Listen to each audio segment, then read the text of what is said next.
Hello বন্ধুরা, শুভ good morning. আজকে বাবুর কলেজ যাওয়ার আগে থালা বেড়ে নিয়েছি, গোল গোল করে থালায় রেখেছি একটু স্যালাডের মধ্যে শসা, গরম ভাত, আলু ভাজা, পনির ভাতে, পনিরটা ভাপার মতো করে অল্প একটু পনির আমার ভাইয়ার জন্য করে দিয়েছিলাম, আর এই একটা 3 মিশালি তরকারি, আর একটু চিকেন আছে, আর আছে আমসত্ত্ব খেজুরের সুন্দর একটু চাটনি। এই খেয়ে আজকের মেনুটা কেমন লাগলো আপনারা আমাকে জানাবেন। কার কিরম লাগছে, কে কোথা থেকে ভিডিও দেখছেন সেটাও আমাকে জানাবেন।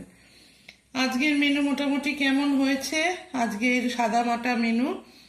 ভালো লাগলে অবশ্যই কিন্তু লাইক, শেয়ার, কমেন্ট, আর চ্যানেলটির রোজকার জয়শ্রীর পাশে থাকা চাই, না হলে কিন্তু একদম চলবে না। তাহলে আজ যাই, আবার আসবো কালকে একটা সুন্দর মেনু নিয়ে।